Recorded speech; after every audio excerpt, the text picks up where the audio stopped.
دو قیمتی پتھر۔ کئی سال پرانی بات ہے۔ ایک چھوٹے سے گاؤں میں رحمت نامی ایک کسان رہا کرتا تھا۔ وہ سادہ مزاج، ایماندار اور محنتی انسان تھا۔ غربت اس کی زندگی کا حصہ تھی، مگر اس کے چہرے پر ہمیشہ قناعت کی مسکراہٹ ہوتی۔ اس کے دو بچے تھے اور ایک بیوی، جو ہمیشہ اس کا ساتھ دیتی تھی۔ ہر صبح سورج نکلنے سے پہلے رحمت اپنے بوسیدہ کپڑوں میں ایک پرانی سی ٹوپی پہنے کھیت کی جانب نکلتا۔ وہ دن بھر مٹی میں پسینہ بہاتا اور شام کو واپس آ کر دو وقت کی روٹی لے کر خوش ہو جاتا۔ ایک دن جب وہ حسب معمول کھیت جا رہا تھا، اچانک ایک جگہ اس کی نظر زمین پر پڑی۔ دو پتھر سورج کی روشنی میں چمک رہے تھے، گویا آسمان سے کوئی خزانہ زمین پر آ گرا ہو۔ رحمت جھکا، سر اٹھاتے ہوئے غور سے دیکھا۔ یہ کوئی عام پتھر نہیں تھے، بلکہ دو چمکتے دمکتے ہیرے تھے۔ وہ حیران ہو گیا۔ لمحہ بھر کے لیے وہ اپنی جگہ ساکت ہو گیا۔ پھر دل میں کئی خیالات آنے لگے۔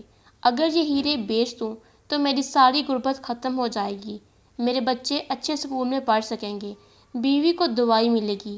پھر ایک اور خیال آیا، لیکن یہ میرے نہیں ہیں، یہ کسی اور کا قیمتی مال ہے، کسی کی امید، کسی کا خواب۔ کیا میں کسی کے خوابوں کو چرا کر اپنی زندگی سنواروں؟ کچھ لمحے وہ پتھروں کو دیکھتا رہا، پھر آہستہ سے دونوں ہیرے اپنی جیب میں رکھ لیے، مگر ان کے مالک کو ڈھونڈنے کا پکا ارادہ کر لیا۔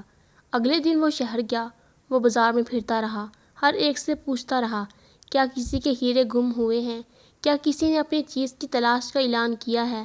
لوگ اسے عجیب نظروں سے دیکھتے، کچھ ہنستے، کچھ اسے پاگل سمجھتے، کچھ چپ رہتے، مگر وہ ہر دروازے پر دستک دیتا رہا۔ 3 دن گزر گئے، نہ وہ تھکا نہ مایوس ہوا۔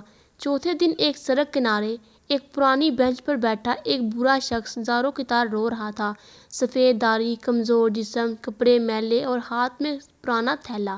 رحمت نے آہستہ سے پوچھا، بابا جی خیریت؟ کیا ہوا؟ بوڑھے نے لرزتی آواز میں جواب دیا، بیٹا میں نے اپنی بیٹی کی شادی کے لیے برسوں سے 2 ہیرے سنبھال کر رکھے ہوئے تھے، آج وہ میرے ہاتھ سے گم ہو گئے۔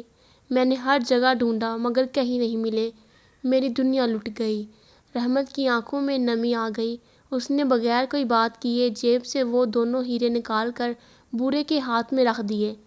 بوڑھا دم بخود ہو گیا، اس کی آنکھوں سے آنسو بہنے لگے، مگر اس بار وہ آنسو غم کے نہیں بلکہ شکر اور خوشی کے تھے۔ بیٹا تم فرشتہ ہو، آج کل کے دور میں کون کسی کی چیز واپس کرتا ہے؟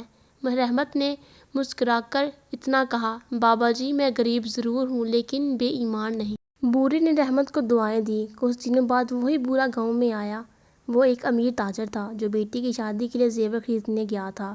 اس نے نہ صرف رحمت کی مالی مدد کی بلکہ اسے شہر میں ایک چھوٹی سی دکان بھی لے کر دی۔ کچھ سالوں میں رحمت نے ایمانداری، محنت اور خلوص سے اپنا کاروبار بڑھایا۔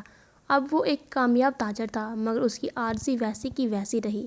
آج بھی جب لوگ اس سے پوچھتے، رحمت بھائی آپ اتنے کامیاب کیسے ہوئے، تو وہ صرف مسکرا کر کہتا، کسی کی چیز واپس کرنے سے میری زندگی سنور گئی۔ حلال کی کمائی کبھی رائے گاہ نہیں جاتی۔ اخلاقی سبق: ایمانداری صرف ایک خوبی نہیں بلکہ ایک خزانہ ہے۔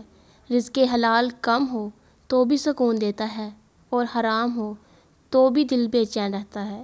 کسی کی امانت لٹانا، کسی کا حق ادا کرنا، یہی انسان کی اصل عظمت ہے۔ اگر ویڈیو اچھی لگے تو چینل کو سبسکرائب کریں، ویڈیو کو لائک کریں اور کمنٹ میں بتائیں کہ آپ کو یہ سٹوری کیسی لگی۔